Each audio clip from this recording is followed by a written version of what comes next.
बदबख्त इस कलम अर्शी नूर किस नंबर 15। जासिब घबराकर बोला, क्या मतलब आपका? डॉक्टर एक एक लफ्ज़ पर जोर देकर बोली, आप बाप नहीं बन सकते।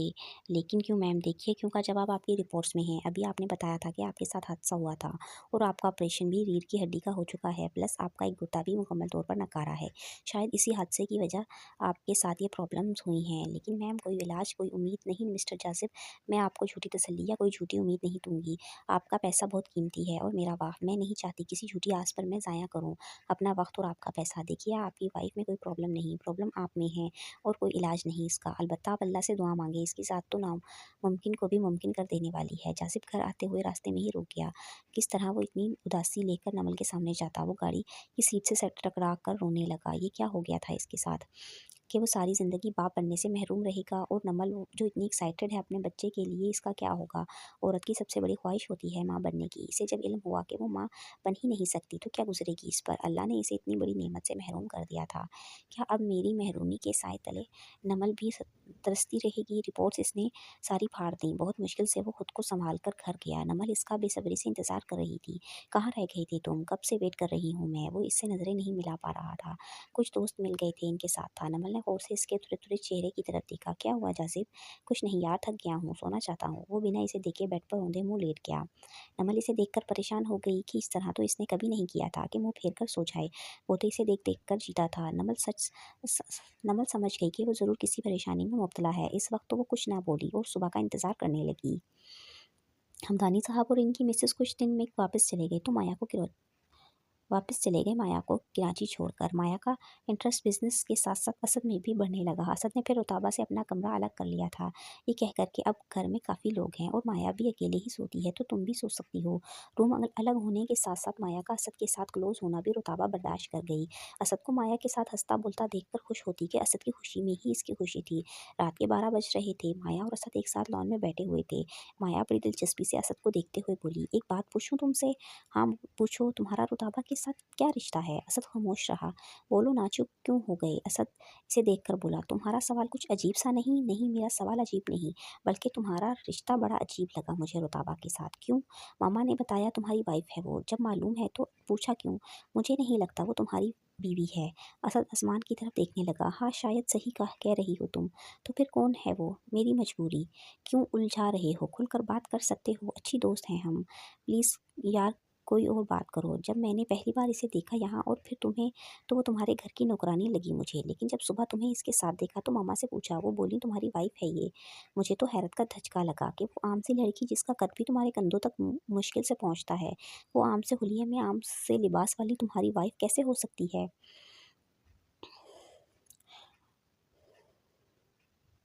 और तुम्हारा बिहेवियर भी बहुत अजीब सा है इसके साथ। असद ने इसे गौर से देखा। बात करते हुए इसके लहजे से गरूर झलक रहा था। वो उठ खड़ा हुआ। तुम टॉपिक चेंज करोगी या मैं जाऊँ यहाँ से? माया ने इसका हाथ पकड़ा। ओके बाबा, सॉरी। फिर वो आपस में देर तक बातें करते रहे। माया सुबह उठकर नीचे आई। सुनो लड़की, इसने रुताबा को आवाज़ दी। जी? मेरे कपड़े प्रेस कर दो जल्दी से। रुताबा ने इसके हाथ से कपड़े लेकर राबी को दिए और खुद वो नाश्ता बनाने लग गई। माया इसको देखती रही। असद नीचे आया। दोनों ने साथ नाश्ता किया। रुताबा किचन समेटने लगी। माया को बहुत हैरत हुई कि ऐसा क्या रिश्ता था असद के साथ इसका कि वो एक छत तले इसके साथ इसकी गुलाम बने रह रही थी, जबकि असद इसे देखता भी नहीं था। ऐसी कौन सी मजबूरी थी या कौन सी कमज़ोरी जो असद ने इसे अपने साथ रखा हुआ था? हेलो, असद ने चुटकी बजाकर इसे अपनी तरफ मुतवज्जा किया। कहाँ गुम हो मैडम? कहीं नहीं, चलो लेट हो रही हैं ऑफिस से। पेंसिल हील के साथ पेंट कोट पहने वो असद के साथ कदम से कदम मिलाती बाहर गई। दोनों को एक साथ देखकर उताबा की आंखें भर आईं।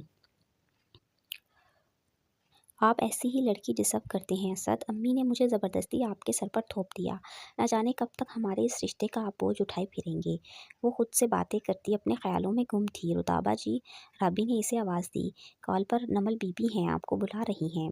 वो बात टावल से वो हाथ टावल से सुखाती बाहर आई और नमल के साथ बातों में लग गई। असद के रवैये में कुछ बदलाव आया या नहीं? यार मैं इससे कोई ऐसी उम्मीद नहीं रखती अब। वो जीता जागता इंसान है, कोई मौसम तो नहीं कि ख़ज़ा के बाद बहार में बदल जाएगा। रुताबा इंसान की नफ़रत मोहब्बत में बदलने का कोई मौसम नहीं होता। ये बेमौसम भी हुआ तो अच्छी लगती है। अगर तुम नहीं चाहती कि वो तुम्हें चाहे, क्या तुमने कभी इसकी चाहत पाने की उम्मीद नहीं लगाई? मैं इसे चाहती हूँ ना, इतना काफ़ी है। ज़रूरी तो नहीं कि बदले में चाहे जाने की ख्वाहिश रखूँ। हाँ, मोहब्बत को पाने की ख्वाहिश कोई अनहोनी नहीं, ख्वाहिशों का हमज़ाद हर लम्हे हमारे साथ होता है, बस इसे हद में रखने का हुनर आना चाहिए। पता है नमल, मोहब्बत करने के बाद इंसान का दिल बड़ा खुशफ़हम हो जाता है, नामुमकिनात पर जी नहीं उठता। कभी फूल भी ख़ार लगते हैं, कभी तेज़ कड़कती धूप भी अबर के साए लगती है। अंधेरी रातें खुशनुमा सोचों में रोशन हो जाती हैं। मोहब्बत में उम्मीद सबसे बड़ा हथियार महसूस होती है। लेकिन मैं सोचती हूँ कब तलक, आखिर कब तक उम्मीदों का दामन थामे हकीकत से मुँह मोड़े रहें? आखिर कब तक ख्वाबों का नगर आबाद कर लेने से, हकीकत को फ़रेब जान लेने से ज़िंदगी हमारे हस्बे मंशा तो नहीं हो जाती। बेसबात मौसम के इंतज़ार में, बहार की उम्मीद में ज़िंदगी भी थकने लगती है। तो फिर क्यों ना इम्कानात से हटकर ज़िंदगी की थकन से पहले ही हम अपनी ताकत, अपनी तवाना महफूज कर लें। हकीकत के इदराक से क्यों ना अपनी मुश्किल तरीन ज़िंदगी थोड़ी सहल बना लें। आखिर को ज़िंदगी इतनी तवील तो नहीं, फिर क्या? मोहब्बत और नफ़रत का शौक लिए हम रोज़ जीते या मरते रहें। नमल रुताबा की एक-एक बात अपनी मन में उतारती रही। वो इससे बात करके बहुत उदास थी, क्योंकि रुताबा के लहजे में छुपी उदासी वो महसूस कर लेती थी। नमल ने रुताबा से बात करके असद को कॉल मिलाई। हाल अहवाल के बाद वो अपनी बात पर आई। मुझे कुछ कहना था तुमसे। हाँ कहो, तुम पहले वादा करो रुताबा से कुछ नहीं कहोगे। असद खामोश हो गया। तुम्हारी बीवी है वो, तुम्हारी तवज्जो की, तुम्हारी मोहब्बत की असल हकदार। लोग तो अपने हक के लिए लड़ने मरने को तैयार हो जाते हैं, लेकिन इसने अपने हक पर आज तक लब नहीं खोले। इसके साथ जो भी हुआ, इसकी जिम्मेदार वो नहीं है, इसकी किस्मत है जिसने इस पर नाकाबिले बर्दाश्त जुल्म ढाए हैं। ऐसी ज़िंदगी गुजारी है इसने, जो अगर मेरी या तुम्हारी होती तो हमसे कभी बसर ना होती। अब अगर इसकी किस्मत ने इसे तुम्हारे साथ मंसूब कर दिया है, तो इसे कबूल कर लो तुम, और इसके दुखों को बढ़ाने की वजह ना बनो। जब तुम इसे इसकी बीवी होने का हक नहीं दे सकते, तो इससे नफरत करने का भी तुम्हें कोई हक हासिल नहीं। तुम बेशक इससे मोहब्बत ना करो, लेकिन एक अच्छे इंसान होने के नाते इसके दर्द का, इसकी तकलीफ़ का मदवार करने की कोशिश तो कर सकते हो ना। असद बड़ी मुश्किल से इसकी बातें सुन रहा था, क्योंकि वो रुताबा और अपने रिश्ते को लेकर नरगिस के अलावा किसी की बात सुनना पसंद नहीं करता था। वो ये भी पसंद नहीं करता था कि इसे बार बार ये एहसास दिलाया जाए कि रुताबा इसकी बीवी है। नमल की सारी बात सुनकर वो बोला, ख़त्म हो गई तुम्हारी तकरीर या कुछ बाकी रहती है? नमल को काफ़ी तक चढ़ी इसकी बातों को तकरीर कहने पर। असद, क्या समझते हो तुम खुद को? असद बड़े इत्मीनान से बोला, इंसान। मुझे तो नहीं लगता कि तुम इंसान हो। तुम्हारी अम्मी का भी यही ख्याल है। उन्होंने भी मुझे इंसान नहीं समझा। नमल को काफ़ी गुस्सा आया। अगर अम्मी तुम्हें इंसान ना समझती तो आज रुताबा की जैसी ज़िंदगी तुम जी रहे होते।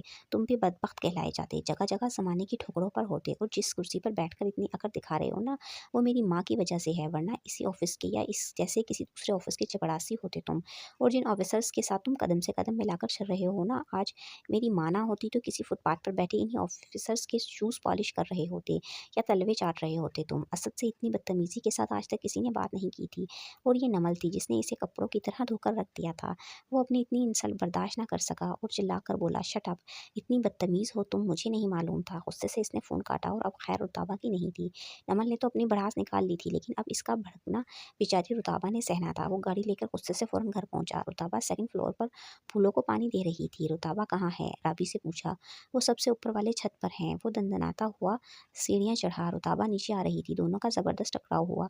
वो बिना सांस लिए इस पर चिल्लाया, क्या कहा है तुमने नमल से? गुस्से से इसकी उबलती आंखों को वो देखकर डरी मैं। मैंने तो चटाक की आवाज़ पूरी सीढ़ियों पर गूंजी। एक नहीं, दो, तीन, चार जोरदार थप्पड़ असद ने इसके मुंह पर मारे। वो चकरा कर रह गई। पल भर इसे कुछ दिखाई ही ना दिया।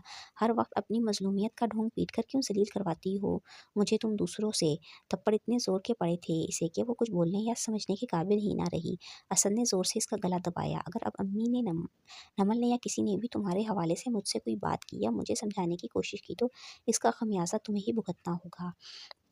अगर मैंने अपना वहशी मर्द का सिला अगर मैंने अपने अंदर वहशी मर्द को सुलाया है ना, तो इसे जगाने की कोशिश मत करो। आई समझ? फिर वो इसे वहीं सीढ़ियों पर छोड़कर खुद ऑफिस चला गया।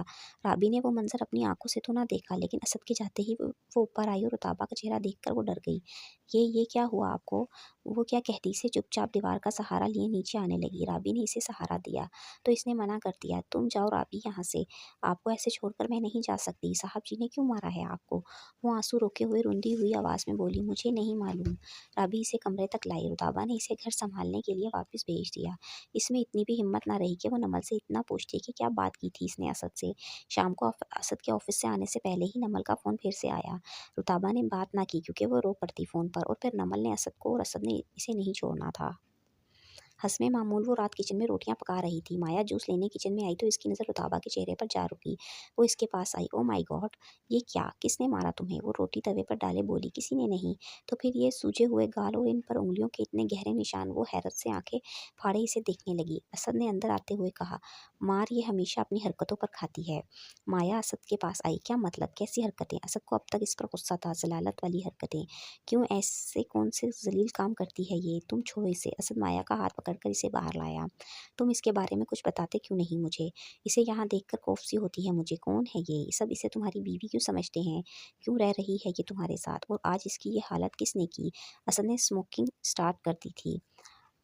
वो लाइटर से सिगरेट सुलगाकर बोला, मैंने। वट? माया की आवाज़ अच्छी खासी बुलंद हुई। वो लॉन में बाहर आ गया। माया जल्दी से इसके पीछे आई। तुमने स्मोकिंग कब से शुरू की? आज से पहले तो मैंने सिगरेट कभी तुम्हारे हाथ में नहीं देखा। असद सिगरेट के धुएं से कांसने लगा। माया ने इसके मुंह से सिगरेट छीना तो इसके लंबे नाखून ने इसका होंठ जख्मी कर दिया। ओ सॉरी, रियली सॉरी। वो अपने हाथों से असद के होंठ छूने लगी तो असद ने इसका हाथ पीछे किया और दूसरा सिगरेट निकाला पॉकेट से। माया ने वो भी छीन लिया। ये तरीका है यार, जब पीना नहीं आता तो क्यों धुएं की नज़र खुद को करते हो? क्या हुआ है बताओ मुझे, इतने डिप्रेशन का शिकार क्यों हो? माया ने इसका हाथ अपने हाथों में थामा। मैं दोस्त हूँ तुम्हारी, तुम ट्रस्ट कर सकते हो मुझ पर। असद ने बालों में हाथ फेरकर गहरी सांस ली। ट्रस्ट पहले मैं खुद पर तो कर लूँ। माया ने बड़े प्यार से इसे ट्रीट किया। अच्छे दोस्त एक दूसरे का आईना होते हैं। मुझे अपना अक्स अपना आप समझकर शेयर कर सकते हो। दोस्त होने के नाते मैं तुमसे अलग तो नहीं। बोलो कौन है ये? वो असद का हाथ थामे सरसब्ज घास पर बैठी। असद घास पर बैठा तो एक एक करके घास के तिनके नोचने लगा। असद, अब कुछ बोलोगे भी? आखिरी बार पूछ रही हूँ, इसके बाद मैंने नज़र भी आना तुम्हें। क्या रिश्ता है तुम्हारा इससे? असद की वो बहुत अच्छी दोस्त थी। वो जानता था वो भी इसी की तरह बहुत ज़िद्दी है और बिना सच जाने वो टलने वाली नहीं। निकाह हुआ था इसका और मेरा आज से 2.5 साल पहले। किन हालात में हुआ था? माया ने इससे पूछा। वो कैसे हकीकत बताता इसे जिससे वो आज तक खुद नहीं जान पाया था। अम्मी ने ज़बरदस्ती इसके साथ शादी की थी मेरी। मैं आज तक इसे कबूल नहीं कर सका। कौन है ये? कहाँ से आई? मुझे कुछ नहीं पता। बस इतना जानता हूँ, लावारिस है ये। माया की आंखें हैरत से खुली। क्या लावारिस? लड़की तुम्हारी बीवी? कम ऑन यार, झूठ तो मत बोलो मुझसे तुम। मैं झूठ नहीं बोलता। कैसे कर दी तुम्हारी मम्मा ने शादी? सगी माँ है तुम्हारी वो? हाँ सगी समझ लो। क्या मतलब सगी समझ लो?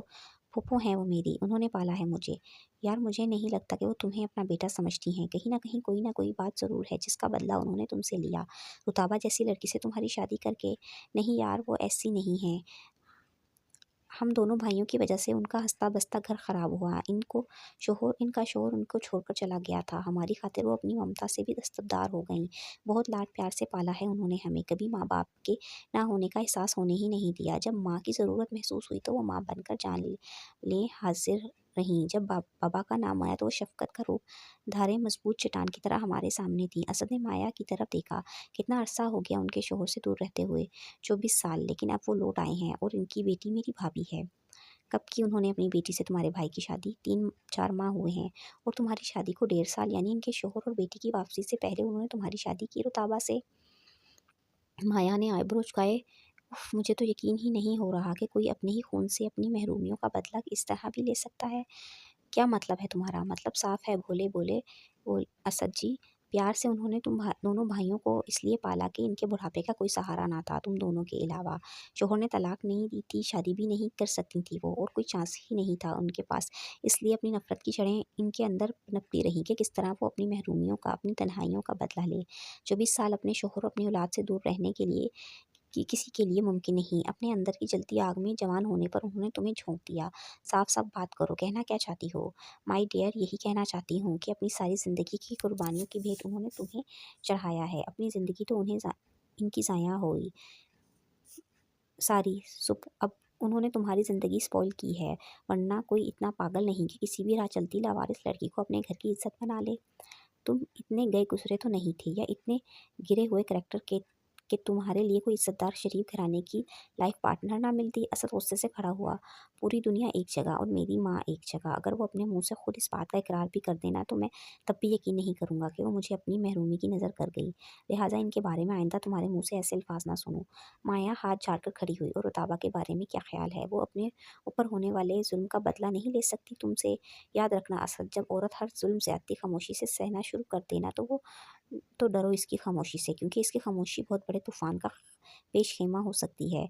तुम तो इससे नफ़रत कर रहे हो आज, लेकिन कल को इसकी नफ़रत का मुकाबला तुम मर्द होकर नहीं कर सकोगे। औरत एक बहुत खूबसूरत आईने की मानंद होती है, लेकिन टूटकर जब वो बिखरे तो इसका हर टुकड़ा खंजर की हैसियत इख्तियार कर सकता है। वक्त पर हिफाजती बंद बांध लो तो बेहतर होगा, वरना तबाह बर्बाद हो जाओगे। बर्बाद वो होते हैं जो आबाद हुए। असद की बात माया के दिल पर लगी। कब तक गुजारोगे ऐसी ज़िंदगी? जब तक ज़िंदगी है शायद तब तक। क्या तुम्हारा दिल नहीं चाहता तुम्हारी भी एक भरपूर प्यार मोहब्बत वाली ज़िंदगी हो, ऐसी बीवी हो जिससे तुम प्यार करो, वो तुमसे प्यार करे, तुम्हारे बच्चे हों, आम लोगों की तरह खुशहाल रहो तुम? गुज़ारना चाहता हूँ ऐसी ही ज़िंदगी, लेकिन रुताबा के साथ नहीं गुज़ार सकता। माया को आराम से इसके दिल से इसकी ज़िंदगी में आने का रास्ता असद ने खुद दिखा दिया था। वो आंखों में हज़ार ख्वाब लिए इसे देखने लगी। असद इन बातों से थक गया था। उकताहट से इसने बात का पहलू बदला और माया को इतने वालेहाना अंदाज से देखने पर मुस्कुराया। ऐसी नज़रों से ना देखो यार, कुछ कुछ होता है। माया बहुत ज़ोर से हंसी। वो भी हंस दिया। माया ने इसका गाल पकड़कर खींचा। बहुत अच्छे लगते हो हंसते हुए। सुबह सुबह नमल की कॉल आई। असद शूज़ पहन रहा था। इसने फ़ोन कंधे से कान लग के साथ लगाया। हेलो। नमल ने ना सलाम किया ना हाल पूछा। रुताबा मुझसे बात क्यों नहीं कर रही? क्या किया है तुमने इससे? पूछ लेना अपनी दोस्त से खुद ही। इसको पूछने के लिए ही फ़ोन किया था, लेकिन वो बात ही नहीं कर रही। अगर तुमने इससे कुछ कहा ना तो याद रखना, अभी पहुंच जाऊंगी कराची और तुम्हारा हशर बिगाड़ दूंगी मैं। असद ने गुस्से से फ़ोन काटा। नमल ने फिर कॉल मिलाई। असद ने काट दी। इसे नहीं मालूम था कि नमल किस कदर ज़िद्दी है। इसने नरगिस के नंबर से कॉल मिलाई। असद ने कॉल उठाई। अस्सलाम वालेकुम अम्मी। अम्मी के बच्चे, कॉल क्यों काटी मेरी? यार तुम इंसान हो या चुड़ैल, क्यों पीछे पड़ गई हो मेरे? नमल को इसका चुड़ैल कहना काफ़ी नागवार गुजरा। क्या क्या क्या क्या कहा तुमने? मुझे चुड़ैल?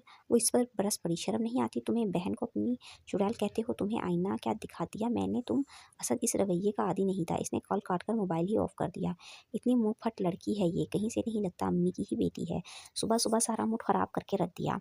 वो नीचे किचन में आया। रुताबा आमलेट बना रही थी। वो बिल्कुल बिल्कुल इसके पीछे खड़ा हुआ और झुककर इसके कान के पास मुँह करके बोला, फ़ोन पर बात क्यों नहीं कर रही तुम नमल से? रुताबा ने जैसे ही गर्दन मोड़कर इसे देखा तो असद के लबों से इसके लब जा टकराए। असद पीछे क्या हटता सुन हो गया वो। घबराकर रुताबा ने चिमटे के बजाय गरम आमलेट हाथ से उल्टा लिया। हाथ जलने से इसकी चीख निकली तो असद इससे पीछे हुआ और इसे देखता हुआ उल्टे कदम उठाता किचन से बाहर निकल गया। रुताबा को समझ ना आया वो क्या कर रही है। चाय में चीनी की जगह इसने नमक डाल दिया। राबी किचन में अभी भी दाखिल हुई।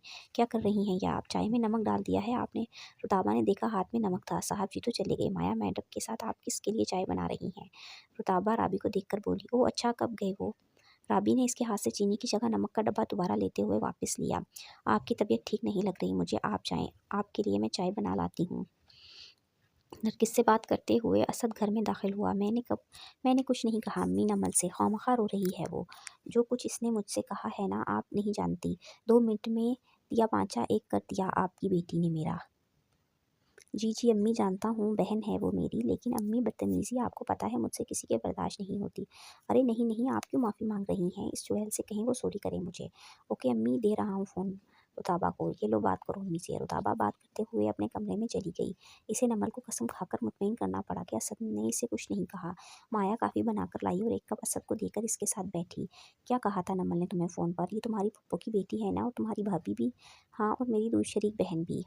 असद मुझे हैरत होती है तुम्हारे सब्र और तुम्हारी बर्दाश्त पर। दूसरी कॉल आ रही थी। रुताबा फ़ोन लिए नीचे आई और असद को थमाया। आपकी कॉल है। असद ने इससे फ़ोन लिया तो रुताबा ने इसके होठों की तरफ देखा। हल्का सा जख्म था। ऐसा लग रहा था जैसे किसी ने काटा हो। फिर वो इसके बगल में बैठी माया को देखने लगी, जो बड़ी अजीब नज़रों से इसे देख रही थी। फिर अचानक बोली, क्या हमारे मुंह देख रही हो? जाओ यहाँ से। वो चुपचाप चली गई। ज़ियान को गोद में लिए नमल जासिब के पास आई। तुम मुझसे दूर दूर रहने लगे हो और काफ़ी दिनों से नज़रअंदाज कर रहे हो। वजह जान सकती हूँ क्यों? कुछ नहीं, बस वैसे ही परेशान हो, बिजनेस में नुकसान की वजह से। ज़ियान को इससे लेकर वो प्यार करने लगा। जाजिब बात बिजनेस की नहीं कुछ और है, तुम मुझसे छुपा रहे हो। वो ज़यान के साथ खेलते हुए बोला, ऐसा कुछ नहीं है। इसने जाज़िब का चेहरा अपनी तरफ किया। जाज़िब, यहाँ देखो मेरी तरफ। जाज़िब इससे आंखें ना मिला सका। नमल का दिल ज़ोर से धड़का। जाज़िब, नज़रें झुकाओ मत, नज़रें मिलाकर बात करो, क्या हुआ है? जाज़िब कैसे टालता है इसे? वो ज़यान को लिए उठ खड़ा हुआ। यार कुछ नहीं, ऐसा क्यों क्यों नहीं समझ रही तुम? वो इसके सामने तन गई। क्योंकि तुम झूठ बोल रहे हो मुझसे। मुझे क्या ज़रूरत है तुमसे झूठ बोलने की? तुम तो हर बात के पीछे ही पड़ जाती हो। नहीं है तुम्हें बताने वाली बात, कारोबारी मामलात हैं, हटो आगे से। नहीं हटूंगी। अगर कारोबारी मामलात हैं तो तुम नज़रें मुझसे क्यों चुरा रही हो? नज़रअंदाज मैं हो रही हूँ ना, तो बात यकीनन मेरी ही मुताल्लिक है। हाँ है तुम्हारे मुताल्लिक, लेकिन मैं नहीं बताना चाहता। बस यही सुनना चाहती थी। हो गई तसल्ली तुम्हारी? नमल इसका यह रवैया बर्दाश्त ना कर सकी और रोती। वो ज़यान को नरगिस के हवाले करके वापस आया। नमल बात सुनो मेरी यार। नहीं सुनना मुझे कुछ भी। वो इसके पास आया। हाथ मत लगाना मुझे। क्यों हाथ लगाना मना है क्या? वो और भी रोती। हद होती है यार, मैंने ऐसा भी क्या कह दिया है कि अब तुम्हारा रोना बंद नहीं हो रहा? तुम कह ही तो नहीं रहे। जब तक बताओगे नहीं तो ऐसे ही रोती रहूंगी। जासिब क्या करता, परेशान हो गया मजीद। ठीक है फिर रोती रहो। इसे ऐसे ही छोड़कर लेट गया। नमल इसे देखती ही रह गई। ऐसा क्या हुआ था? वो तो इसका एक आंसू बर्दाश्त नहीं कर सकता था और अब इसे रोता देखकर मुंह ही फेर लिया। वो रात गए तक रोती रही। जासिब भी एक पल नहीं सोया था और उठकर बैठा। इधर आओ मेरे पास। वो सोफे पर बैठी हुई थी। नहीं आऊंगी अब तुम्हारे पास भी। वो उठकर खुद इसके पास आया। नमल बात बताना चाहता हूँ मैं, लेकिन तुम बर्दाश्त नहीं कर पाओगी। तो क्या तुम मेरे आंसू, मेरी नाराज़गी सह लोगे? कभी भी नहीं। तो फिर बोलो क्या बात है? जाजिम ने इसके आंसू से तर चेहरा देखा और दिल में बोले बोले गया, कैसे बताऊं? अभी तो हमारी शादी को 4 महीने भी नहीं हुए। कैसे सुना दूं तुम्हें यह खबर, जो लोगों को कई सालों बाद जाकर मालूम होती है? अभी से छीन लो तुम्हारी उम्मीदें, तुम्हारी खुशियाँ। जाजिब अब मुँह क्या देख रहे हो मेरा? बोलो भी। बात करने से पहले ही जाजिब ने आंसू इसके गालों पर बहे थे। नमल तड़प कर रह गई इसके आंसू देखकर। जाजिब क्या हुआ? इधर देखो मेरी तरफ। तुम्हारी तरफ देखा तो बोल नहीं पाऊंगा यार। नमल मजीद परेशान हो गई कि ऐसी कौन सी बात है? जाजिब जल्दी बताओ, मेरी जान मुश्किल में ना डालो। बोलो क्या बात है? नमल मैं तुम्हें। आगे वो रुक गया और अपने खुश खोते होठों पर जुबान फेरने लगा। हाँ आगे बोलो। नमल का दिल जोर जोर से धक धक करने लगा। यार मुझसे तुम्हें औलाद की खुशी नहीं मिल सकती। नमल के चेहरे का रंग फ़क हो गया। क्या मतलब? तुम माँ नहीं बन सकती? कभी भी नहीं। मेरे साथ रहकर सारी ज़िंदगी तुम्हारी गोद खाली रहेगी। नहीं नहीं नहीं, ऐसा नहीं हो सकता। तुम झूठ बोल रहे हो। जासिब कह दो ये मजाक है। ये मजाक नहीं, वो कड़वी हकीकत है जिसे अब हमने बर्दाश्त करना है और अल्लाह के इस फैसले पर सब्र करना है। नहीं जासिब, ऐसा नहीं हो सकता यार। मैं नहीं मानती इस बात को। तुम्हें गलतफहमी हुई है कोई। कोई गलतफहमी नहीं मेरी जान, बस मेरे बख्त में यही लिखा है। हमारे जैसे हज़ारों लोग हैं जो औलाद की नेमत से महरूम हैं। इन बदनसीबों में हम भी शामिल हैं। नमल के आंसू पानी की तरह बहने लगे। जासिब ने इसे गले से लगाया तो खुद भी रो पड़ा। ये कैसा इम्तिहान था जहाँ पल भर में इनके ख्वाब टूट कर रेजा रेजा हो गए, जिनकी किरचियों की चुभन ने अब सारी ज़िंदगी इनकी आंखों को बेनूर रखना था। राबी रुताबा के साथ काम करते हुए बोली, रुताबा जी एक बात पूछूं आपसे? वो सब्जी काटते हुए बोली, हाँ पूछो। असद साहब सच में आपके शोहर हैं? रुताबा के माथे पर बल डाला। ये कैसा सवाल है? तुम्हें क्या लगता है क्या मैं इसकी गर्लफ्रेंड हूँ या ज़रख़रीद गुलाम? इतना घटिया सवाल तुम्हारे ज़हन में आया कैसे? क्या तुम्हें असद और मैं ऐसे लगते हैं कि बगैर निकाह के एक दूसरे के साथ रह रहे हैं? नाना माफ़ करना, मेरा ये मतलब हरगिज़ नहीं था। तो फिर ये मतलब तो फिर ये मतलब था कि हम किराए की मियाँ बीवी हैं? अल्लाह ना करे बीबी जी, मैंने अपनी नादानी में गलत कह दिया। रुताबा को बुरा तो बहुत लगा, लेकिन इसके बार बार माफ़ी मांगने पर चुप हो गई। वैसे एक बात और कहूँ बीबी जी, वो छुरी मेज़ पर पटक कर बोली, रहने दो, तुम पहले ही इतना गलत सवाल पूछा है तुमने। ये तो मैं थी जो सह गई। असद होते तो एक थप्पड़ तुमने खाना था इनसे। आ जाती तुम्हारी अकल ठिकाने फिर। नहीं बीबी, सवाल नहीं पूछना, कुछ बताना है आपको। अच्छा जल्दी बोलो। साहब जी ने जब आप पर हाथ उठाया था तो गुस्से से सीधा नीचे मेरे पास आए और कहा कि मैं आपका बहुत ख्याल रखूँ, और अगर आपकी तबीयत ख़राब हो गई या आपको रोना बंद ना हुआ तो मुझे कॉल करके बुला लेना। फिर बीबी जी उन्होंने रात तक 10 बार कॉल की कि आपकी खैरियत पूछी थी। इसकी बात सुनकर पल भर रुताबा के हाथ हैरत से थम गए। रुताबा जी एक बात और कहूँ, बुरा ना मनाना। बीबी, ज़िंदगी डिग्रियों के बगैर भी गुजर जाती है। ज़िंदगी एक ही कपड़े को 100 बार पहनकर गुजारी जा सकती है। ज़िंदगी 2 रोटियों के बजाय 1 रोटी खाकर भी चल सकती है, लेकिन ज़िंदगी बगैर इज़्ज़त के नहीं चल सकती। हम छोटे लोग हैं बहुत और जाहिल गवार भी, लेकिन इतने जाहिल नहीं कि अपनी औरतों को इस तरह जलील करें या इन पर हाथ उठाएं। हमारे यहाँ ऐसे मर्द को नामर्द कहा जाता है जो अपनी ताकत का नशा औरत पर उतारे। रुताबा चुपचाप सुनती रही। फिर राबी की बात ख़त्म होने पर बोली, राबी असद बुरा नहीं, वो तो मेरी गलती ही इतनी बड़ी थी कि वो मजबूर हो गए, और मर्द जब मजबूर होता है तो वो फिर ये हाथ उठाता है या गालम गलौज से काम लेता है, लेकिन असद ऐसे नहीं है। रहने दे बीबी जी, मैंने देख लिया कि असद साहब कैसे हैं। असद किचन के बाहर खड़ा इन दोनों की बातें सुन रहा था। राबी राबी, फिर राबी को आवाज़ देता अंदर आया, जाओ मेरा वाइट कॉटन का सूट प्रेस कर दो। राबी चली गई वहाँ से। असद रुताबा के बहुत पास आया, वो पीछे हटती स्लिप से जा लगी। मैं कल भी आया था तुमसे सॉरी कहने, लेकिन असद की नज़रों में रुताबा के होंठ थे। वो एक बार फिर इसकी नज़रों में वो मंजर लहराया जब रुताबा के लब ने अचानक इसके लबों को छुआ था, तो वो बेचैन सा हो गया। फिर गहरी सांस लेकर बोला, मुझे कल तुम पर हाथ नहीं उठाना चाहिए था। मैंने वादा किया था खुद से कि तुम पर हाथ कभी नहीं उठाऊंगा, लेकिन गुस्से में पता नहीं मुझे क्या हो जाता है। कुछ समझ नहीं आता कि क्या कर रहा हूँ। ताबा यकटक इसे देखती रही कि ये वही असद था कल वाला। माया असद को ढूंढती हुई किचन में आई। यहाँ क्या कर रही हो तुम? कुछ नहीं, इससे कुछ काम था। बोलो क्या हुआ? मुझे मार्केट जाना है क्योंकि परसों मिसेस कमाल के बेटे का वलीमा है, इसलिए इसके लिए ड्रेस लेना था। माया से बर्दाश्त ना हो रहा था असद का रुताबा के इतने पास खड़ा होना।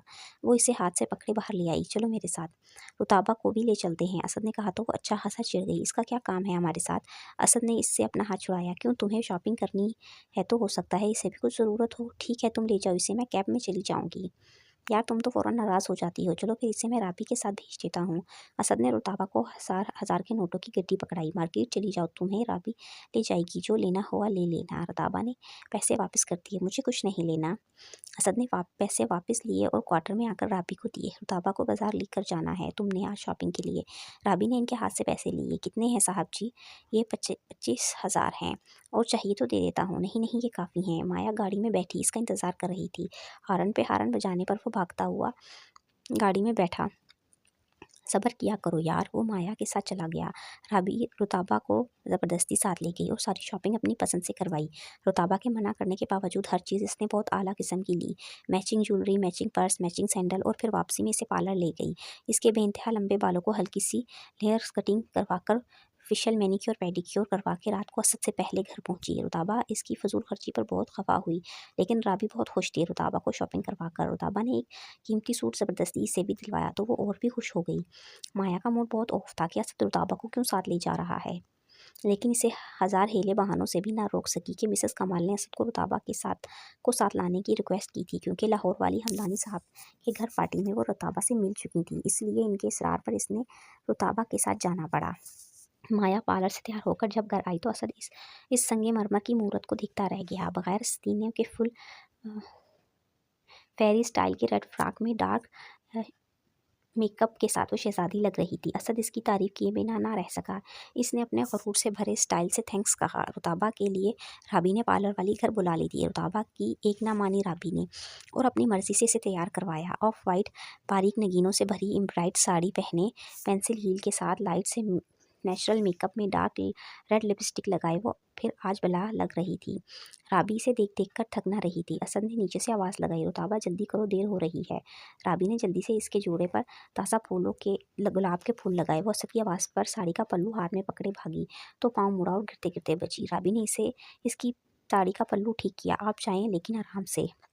राबी, तुमने मुझे इतनी बड़ी हील पहना दी है, मुझसे चला ही नहीं जा रहा यार, आराम से चलें। राबी इसका हाथ पकड़कर बाहर लाई। वो जल्दी से कमरे में वापस चली गई। देखो राबी, इस तरह का ड्रेस मैंने कभी पहले नहीं पहना है, अजीब सा लग रहा है मुझे। असद ने डांट दिया तो बीबी जी, अगर उन्होंने कुछ कहा तो मैं संभाल लूँगी, आप जाएं नीचे। असद इसे बुलाने ऊपर आया। वो कमरे से बाहर निकली ही थी कि असद को देखकर इसको ब्रेक लग गई।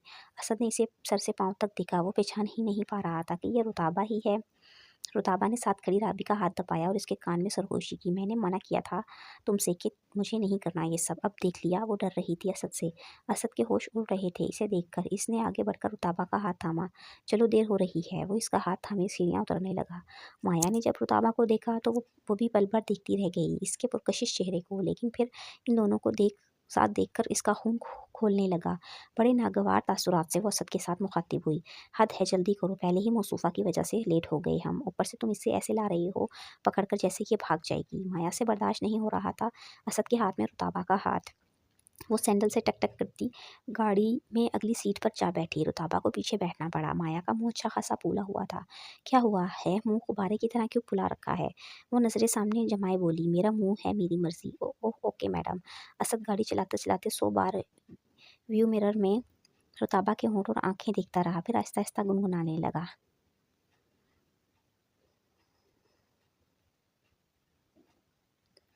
वाओ! असद कितनी खूबसूरत आवाज़ है तुम्हारी। तुम्हें तो प्रोफ़ेशनली बिज़नेसमैन नहीं सिंगर होना चाहिए था।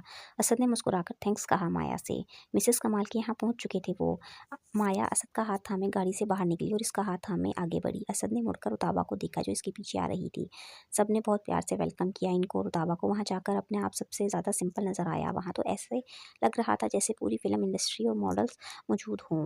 एक से बढ़कर एक शानदार था वहाँ, लेकिन रुताबा का बेहद मासूम सा सरापा सभी की नज़र में एक बार ज़रूर आया। फुल आवाज़ में सॉन्ग्स चल रहे थे। सब औरतें और लड़कियां इधर से उधर अदाएं दिखाती घूम रही थी और सारे मर्दों की ललचाती निगाहों का मरकज़ बनी हुई थी। ऐसे में रुताबा एक साइड कॉर्नर वाले टेबल पर बैठी, जबकि माया असद के साथ साथ घूमती रही। जब इसे असद की बीवी समझ रहे थे और वो खुशी से हंस पड़ती, लेकिन असद बड़ी सहूलत से इसका तारुफ हमदानी साहब के नाम के साथ करवा रहा था।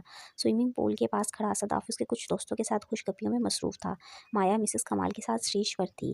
रुताबा बैठ बैठ कर थकी तो उठकर एक तरफ घास पर टहलने लगी। इसका पाँव वहाँ पर घूमते एक छोटे से पपी की दुम पर आ गया।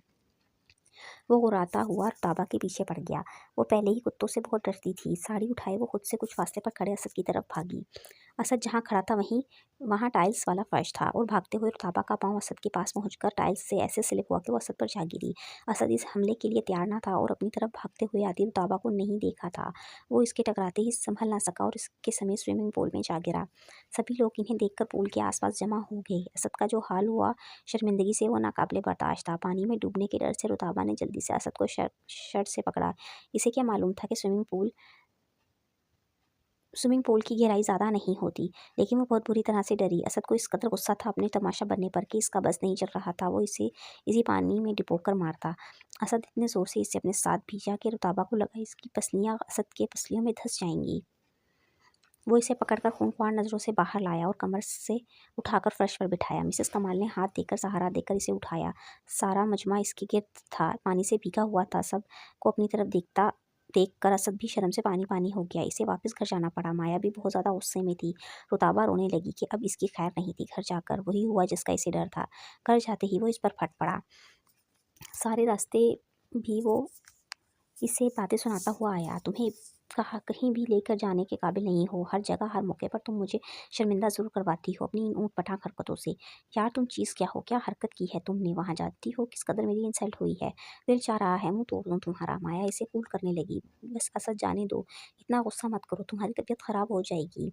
इसकी अपनी कोई इज़्ज़त है नहीं, दूसरों की इज़्ज़त इससे बर्दाश्त नहीं होती। असद इसे मारने को लपका तो इसने चेहरा हाथों में छुपा लिया। असद ने इसके हाथ सख्ती से अपने हाथों में दबोचे।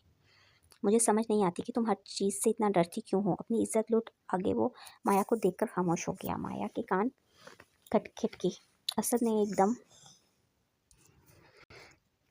असद ने एकदम खामोश होने पर असद ने अब तक इसके हाथ सख्ती से जकड़े हुए थे। क्यों करती हो ऐसा यार तुम?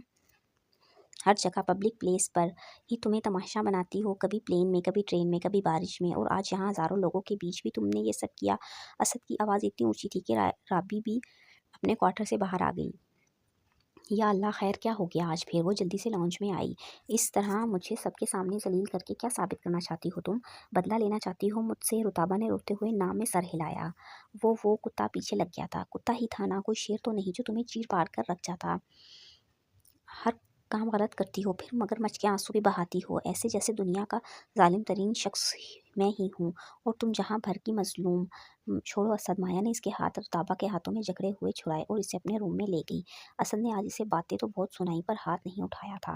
राबी असद के जाते ही रुताबा के पास आई। क्या हुआ साहब, फिर गुस्से में है? वो सोफे पर गिरते हुए बोली। कुछ नहीं हुआ। कुछ तो हुआ है ना बीबी, आप भी भीगी हुई हैं, पूरी साहब भी। कुछ नहीं, वो पूल में गिर गई थी, लेकिन कैसे गिरी आप? रहने दो, अभी जाओ सो जाओ तुम। राबी चली गई, वो भी अपने कमरे में चली गई। बिंदिया जमुना बाई ने इसे आवाज़ लगाई। कोई नया गाहक हाथ नहीं लग रहा आजकल, और ये जो पुराने पुराने होते जा रहे हैं इनकी जेबें भी हल्की हो रही हैं। महंगाई कितनी है। आज ज़रा बाहर का दौरा लगा ले क्लिफ्टन वाले रोड पर। देख तगड़ा गाहक मिलता है तो। ज- बिंदिया जमुना के पास आई। फरीद का क्या हुआ? इसने भी कोई नई पार्टी नहीं देखी? अरे छोड़ इस कमजात को, वो आधा हिस्सा मांगता है। मैंने तो इसे मना कर दिया।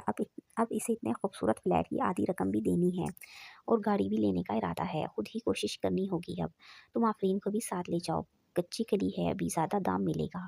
बिंदिया ने अपने साथ साथ आफरीन को भी तैयार किया। दोनों ही खूबसूरती में एक से बढ़कर एक थीं। जमुना ने इनको रोका। अच्छा सुन, वो गजाला नहीं आई दोबारा जो ऑफिस की नौकरी करती है? नहीं जमुना बाई, इसका फ़ोन आया था, कह रही थी अभी नौकरी छूटने में कुछ दिन बाकी हैं। चल अच्छा है, वो पढ़ी लिखी लड़की है, हमारे काम में शामिल हो गई तो हमारे लिए फ़ायदा है। मैं ज़रा आलिया की तरफ जा रही हूँ, इससे पता करूँ इसका का काम कहाँ तक पहुँचा। नमल बहुत उदास उदास रहने लग गई थी। इसकी उदासी, इसका बुझा बुझा चेहरा देखकर जासिब से बर्दाश्त नहीं होता था। नरगिस भी काफ़ी बार पूछ चुकी थी पर नमल हर बार टाल जाती। आज नरगिस ने जासिब को घेर लिया। जासिब, तुम दोनों के बीच क्या चल रहा है? कोई कई दिनों से तुम भी उदास हो और नमल भी। बुलाई बुलाई फिर रही है। जासिम ने नज़रें फर्श पर गाड़ी। कुछ नहीं अम्मी, बस वैसे ही इसकी तबीयत ठीक नहीं इन दिनों। क्यों, क्या हुआ? खैरियत तो है ना? नरगिस परेशान हो गई। जासिम नहीं छुपा सकता था कुछ भी नमल से। इसका रो देने वाला मुंह देखकर नरगिस ने इसका चेहरा हाथों में लिया तो वो खुद पर काबू न पा सका और नरगिस के सीने में मुँह छुपाए खुद रोया। खूब रोया। क्या हुआ है मेरी जान? कुछ बोलो तो, क्यों रो रो कर हलकान हो रही हो? मुझे कुछ बताओ तो सही। वो रोते हुए बोला, अम्मी मैं बाप नहीं बन सकता। नमल की गोद, ये क्या कह रहे हो तुम? कैसे मुमकिन है ये? अम्मी मैंने नमल के कहने पर अपने कुछ टेस्ट करवाए थे। नमल बिल्कुल ठीक है, लेकिन मैं खबर वाक़ई बहुत अज़ियतनाक थी। अब नरगिस को इन दोनों को सँभालना था। इसने अब पहले अपने लिए अल्लाह से सब्र की तौफ़ीक माँगी, फिर अपने आँसू अपने अंदर ही उतार लिए। कोई बात नहीं मेरी जान, औलाद तो अल्लाह की देन है, इंसान के बस की बात नहीं। तमाम ख्वाहिशात इंसान की पूरी नहीं होती। किसी का काश तो किसी का अगर रह जाता है। इसमें भी मेरे रब की कोई मसलियत होगी। नमल भी आ गई थी। नरगिस ने इसे भी सीने से लगाया। मेरे रब के फ़ैसले हैं ये मेरी बच्ची। इंसान इसके हाथ की कठपुतली है। कभी वो देकर आज़माता है और कभी कुछ लेकर, और कभी हमारी ख्वाहिश को पूरा ना करते हुए भी हमें आज़मा रहा होता है।